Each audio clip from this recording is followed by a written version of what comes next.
how to avoid falling under the GILTI provisions when setting up a foreign entity abroad as a U.S. citizen living abroad.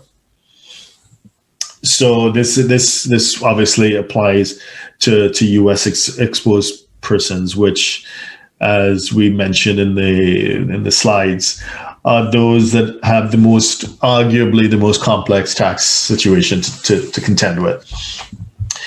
Now, the IRS, Internal Revenue Service, they have a number of anti-deferral mechanisms. And what do I mean by that?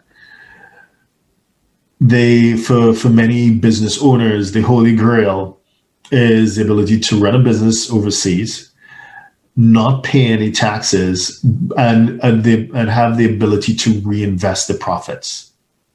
So you earn money and you're able to reinvest it continuously in your business, right? That's great, right? And only pay taxes when you extract money from it. Now, the government has obviously, the U.S. government is obviously aware of that. So they have a number of laws to prevent the ability to defer income, because that will put you at an advantage, let's say, to someone who runs a business within the U.S., right? Where, they make a profit every year. They need to pay taxes before they can reinvest what is left over into their business, right? So it's just being fair, for everyone. So there's something called PFIC, passive foreign investment companies. There's something called Subpart F. And there's also something which was recently created under President Trump's Tax Cut and Jobs Act in 2017 called GILTI, which stands for Global Intangible Low Tax Income. So it's a tax levied on companies controlled by U.S. persons outside of the U.S., particularly those companies in a lower tax jurisdiction. So we see a lot of it in where we operate in Singapore and Hong Kong, right? If you were in a high tax jurisdiction, for example, Europe, it perhaps is less of an issue than it is for those who are operating in a low tax jurisdiction. Now, in terms of how to legally avoid it, and I know the go-to response is, I'm going to get a nominee. No. Attribution rules mean that it really doesn't work, because what the laws speak to is share of value and voice.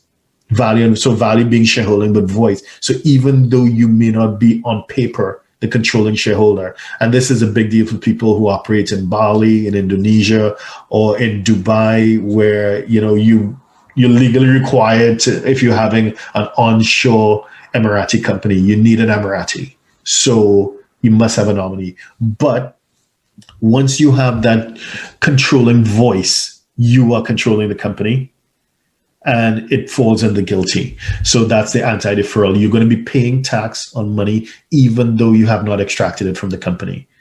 It falls onto your tax return. How do you avoid it? Honestly, you can't. Honestly, you cannot. Now, you can minimize it. And there are certain elections that you can make where you can enjoy a lower tax than the default, which is your tax at your ordinary tax rates as an individual.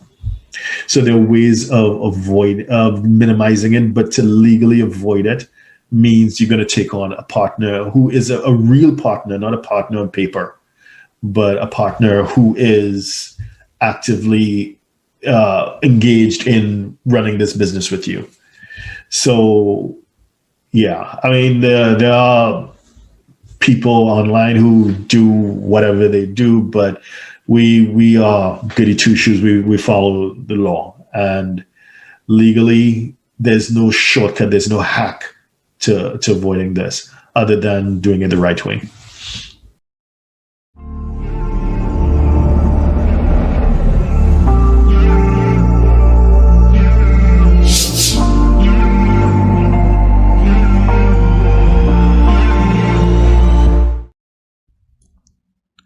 Please subscribe, like, share, and comment below.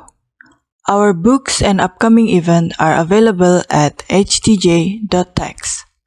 Email us at help@htj.tax to engage us, to advise on international tax or business matters.